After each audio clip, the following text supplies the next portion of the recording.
Good morning, and thank you for tuning in to WMEB 91.9 FM Orono, Maine, and welcome to Layers of Expression.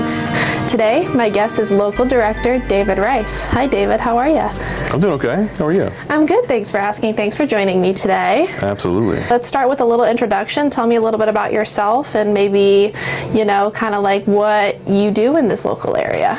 In terms of creatively, my interest has always been directing. Started off locally because I grew up in the area, but started off doing short films. I kind of got a start doing, I won years ago, many years ago at this point, I won the Maine Student Film Festival. Wow, So I that didn't know was- that. Yeah. Very cool. Prestigious. The Academy Awards, Maine Student Film Festivals, hand in hand. It's interesting. I had entered that like a couple years in a row, and I placed, but I didn't win. Okay. And then finally, I won. But unfortunately, I think that it was just like a low competition year, so I won. But the main guy that was dominating that space, I think he aged out. Oh my God. So then I took his place, but it still counts. That's super still cool. a win, but yeah. That's super cool. For those of you listening, I met David working on a comedy horror film 2 years ago. I was the wardrobe assistant, and David was, what was your position? I was in the art department for that one. Yeah. And starred in a major scene. Yeah, I had a major scene in that. We love that. That project, I think, was kind of hilarious. It felt like such a whirlwind. It was a month straight of nonstop work and lack of sleep. Yeah, night shoots. Oh my God, that was awful. I think that was such a cool project. Not because, unfortunately, it never... We'll never see the light of day. It never happened. Yeah. No, I was hoping we'd talk about that because that was an interesting project. Yeah. I saw a Facebook posting by Steven, the director, that was looking for PAs, and I actually messaged him originally and was like, yo, you need behind the scenes photography? And he's like, no, but I need a wardrobe PA. I was like, I've never done that before, but sure. He hit me up at one point. I had moved back to Maine, a little while back, and he completely randomly was shooting the movie here in Bangor. But he hit me up. He's like, oh, hey, I heard.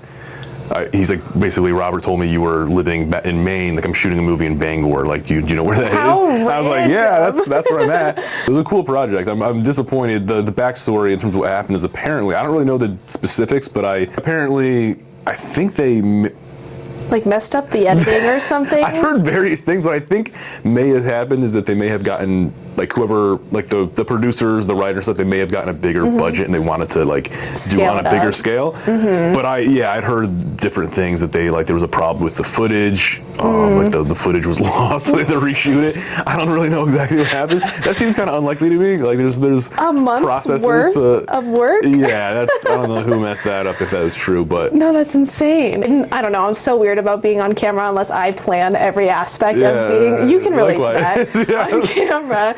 And I was literally dressing the actress, and the director walks up to me. He's like, Sam, you want to be in a scene? I was like, do I have to? And he's like, yeah. I was like, okay.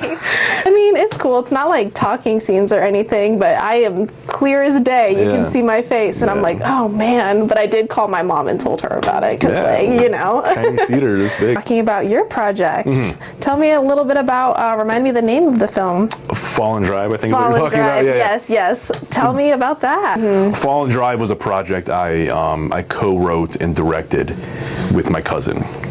It's a feature-length film. It's it's a thriller, drama thriller, and it's on Amazon. You can rent it for $4.99. Heck yeah! Very good deal for such a masterpiece. I can imagine. We had a pretty small budget, but we also got very lucky with certain things and people. Love to work with any of those people again. That makes or breaks a project. Yeah. Is your people. Oh, absolutely. Truthfully, you can have the best idea in the world, the most expensive equipment in the world, or the largest budget, but if you don't have dedicated, passionate people, right, your project's not going to go That's anywhere. exactly it. Because a lot of times, especially for for anyone, whether you're in front or behind the camera, it really is just for a lot of people, it's a job. You know what I mean? A lot of people are not passionate about filmmaking. which is funny. So many people want to work in filmmaking, but some people end up working it where it's just a job. They're recording sound or whatever they're doing.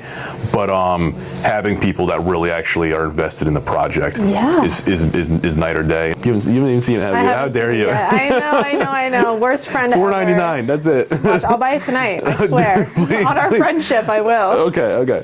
Film is a very important artistic medium that people, I think, sometimes can't differentiate between like the entertainment component where they're selling movies and tickets to like going to see something compared to like the craft in itself, because like there's so much deeper than just what you're seeing like at the movie theater or like on streaming services. Like this radio show existing on a college campus, the people listening are the type of people who are trying to pursue the same kind of things that we're talking about, you know, like making short films, making projects, and not necessarily knowing like, I guess, where to start or how to manage it. And I think the point you made of like having somebody who's experienced in the industry kind of like guiding you, sometimes it's hard to find that person because especially people, around here, there's not a lot of Maine is a unique place, and I only say that because of, you know, I haven't lived here for forever. I'm going on 6 years now, but like, how should someone move through trying to find opportunities, or like, you know what I mean? Like, or if they have like a project idea, what would be the realistic first step into trying to make that happen? It really helps. I guess my point is it really helps to have some other people involved. So like I said, obviously if you don't have, like, depending on what kind of people or resources you have, it can vary a lot. But I'd say in terms of getting something going or kind of starting off, it does really help to find some level of community. Or getting something going is, I guess that kind of goes back to, it's an old saying, but like, you know, write what you know. That's, you know, specific to writing, of course, but that's relevant. Yeah, finding a community. So how do you approach storytelling in a way that's like opening to a wide range of people? Appeal to a broad audience. That is something that we had to consider when we were writing. Yeah, especially trying to like infiltrate the film industry at like the feature film level. Right. No, exactly. But a whole big thing for us for writing characters was like moral ambiguity. Kind of had to look through the lens of like, okay, how is this going to be perceived to a, you know, production, you know, or to a streaming service or whatever, whoever's gonna, you know, buy this at the end of the day. 'Cause it's ultimately, you know, it's you know, it's artistic stuff, but it's in the film industry, it's a business, you know what I mean? It's so you're kind of hoping it's not just to put on YouTube, you know, at a certain level. Like you want to, people need to get paid. You need to, you know, pay yourself to make a living if that's what you want to do for a career. But it's like, so you kind of have to take what you want to say or your story, and in some cases tweak it to make it more digestible, or to make it, you know, to make sure you're, you know, not gonna, you know, anger people. No, you know what I mean? totally. So you kind of have to ride the line between, you know, what you want to, the story that you have in mind, but then also tweaking to accommodate for to the general public, you know. Having conversations, man. I think it just opens up doors for so many different opportunities and like ways of thinking. Like I attribute a lot of like my growth as an artist to my program, because I've been forced to rethink a lot of like what I perceive in the world.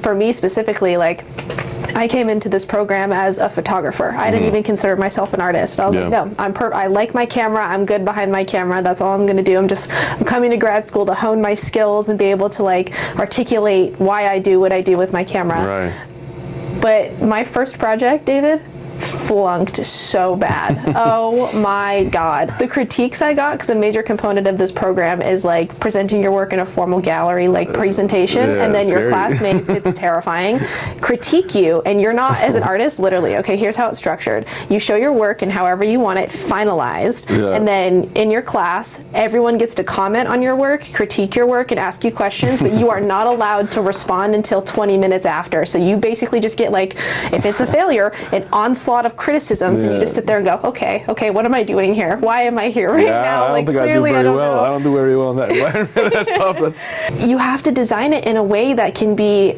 like a point of access for other people, because there's a lot of shared experiences in this world. Being able to talk about like the meat of that rather than like the super unique experience you have is what, to me, I've experienced as successful when it comes to the arts. Like, you can talk about something that, yeah, I've also had that too, but the way you showed it to me is broader than my experience. Can't be too personal, because otherwise you lose a huge audience to something that people could maybe relate to. And I'm curious what your process is on like basically starting a collaborative project. You just got to find people that, you know, respect your vision and you also feel the same way about them. Otherwise, it's a recipe for conflict. And in an art form, in a collaboration, it's you know, it's just nothing. It won't get done. No, 100%. And like, respect is, you're right, like the foundation to any working or existing relationship, because like open-mindedness, compromise, like that is crucial to like, I think, having any kind of project even like conclude, let alone be successful. But it's also important to be able to have like an open form of communication. Like you don't need to be able to like agree on every single thing. Like it's good to have dialogue where you're like, no, I don't really see it this way, or I disagree, or like in being able, again, to have somebody who respects you enough to be like, okay, tell me why. Because art is vulnerable, it's personal, and like doing it is a risk within itself. So like being able to let go of that control is super important, and like being able to have those conversations where you explain your like reasoning, because that just boils down to it too. Okay, if you disagree with me, why? Tell me why, because then maybe I'll agree with your point if you can explain to me why. If it's just like a hard stop no, then I'm not going to be able to accept that. I need reasoning. Like, so you got to work with people that you feel comfortable enough to express yourself to, because otherwise there can be a lot of resentment too, because if you feel like you can't speak up, you can't, you know, voice. So to feel comfortable that the person trusts you and that you trust them to be able to, hey, I disagree, like exactly what you're saying. Right. And then have a dialogue, and that's huge. Especially in like, I mean, the arts in general, but I would say even more specific to like filmmaking and cinematography. Like, there's so much deviation that can happen in a project. Something I got stuck on too a lot was like my equipment, right? So like you think to yourself, oh, I can't do this because my equipment is this, or like not that, or whatever. But if you have dedicated, passionate, intentful people, that's the other big thing for me over the last couple of years, is intent behind whatever you're doing. You can make literally anything happen as long as you have the desire and intent to do it to the best of whatever your abilities are.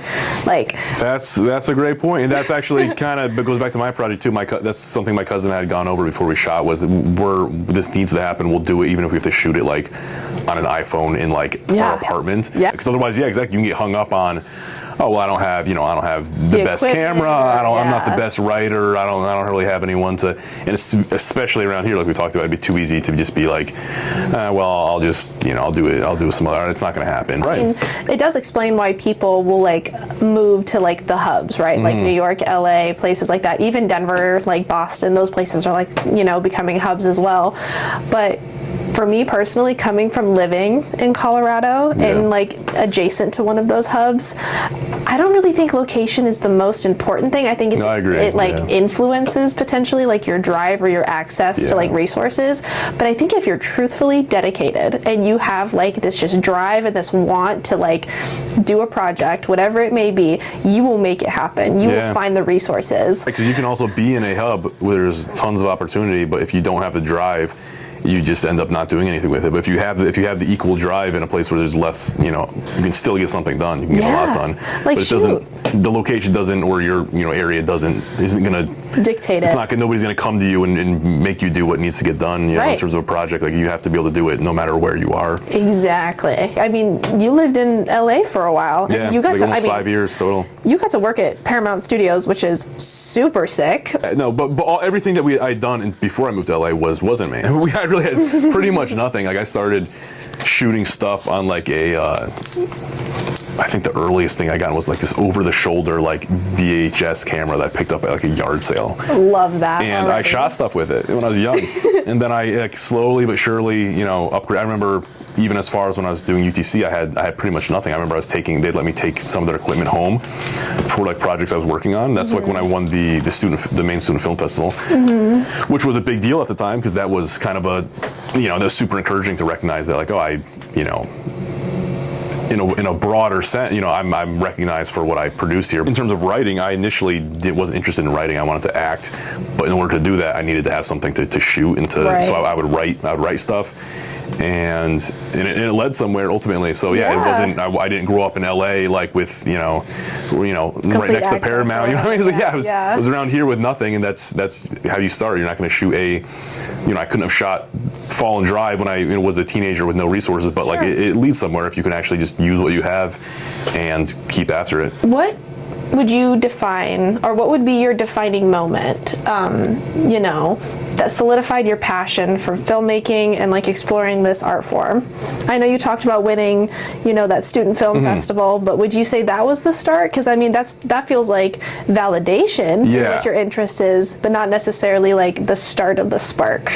Honestly, I guess it wouldn't boil down to like a singular moment. Okay. But being younger, I think it was really my family.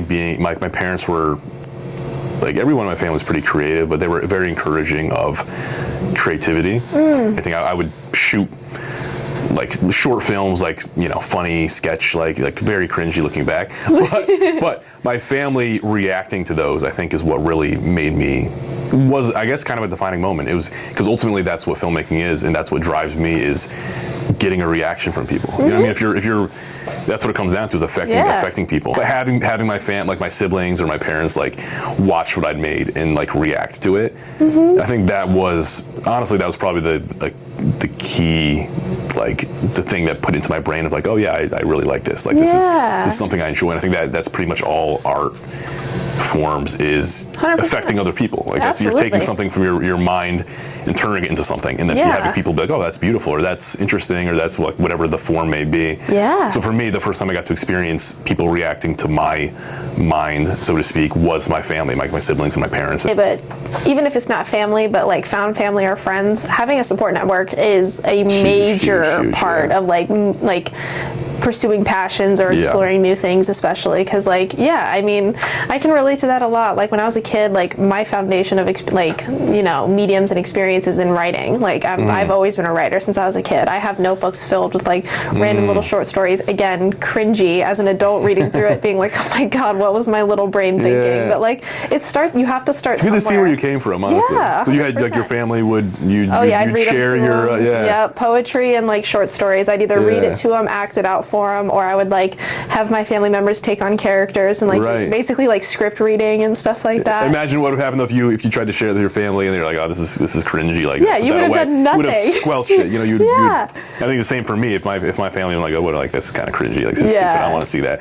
I never would have done it. Exactly. But to have them be like encouraging, like, oh, that's when are you doing another one? We want to see. Like you're like, oh my god, okay. For when you're a little, building up that confidence is so important at a young age, because then that like pushes you as an adult. It validates you to be like, okay, people who like appreciate you for like what you bring to the table, skill and experience wise, outside of just like, hey, you're my sister or you're my kid or whatever, to be like, I want the best for you, to someone who doesn't have that bias, be like, okay, wow, like what you bring to the table is actually like contributing to the larger conversation. Is like, I want to work with you, I want to build something, or like work on a project, or like whatever it may be. It's pretty interesting, and I think that is the best place to start, truthfully, and like having that little spark of, oh, this is cool, my family likes it, maybe I'll try to build like skills in it. I have two little brothers, they're 14, and one of them is like super into video games and like video and stuff like that, and recently for Christmas he got like a little green screen, and so he's been like making little films, and I say little only because like to him it's nothing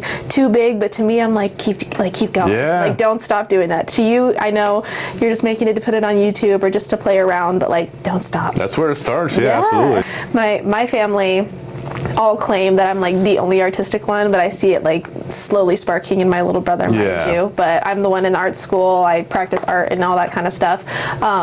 So when they talk to me about like the things I'm doing or the things they're interested in, it's always like, yeah, well, you're the artist, so like you got it, basically. And it's like, but also, do I though? It's nice that the people that really see you the way you want to be seen, that they believe you're the best, that they do. And that does mean a lot. It really does. It does, absolutely. Thank you so much for joining me today, David. It was great talking to you. Thank you to everybody listening, and thank you for tuning in to Layers of Expression on WMEB 91.9 FM Orono, Maine. How do you feel? That was really good. You're good at that.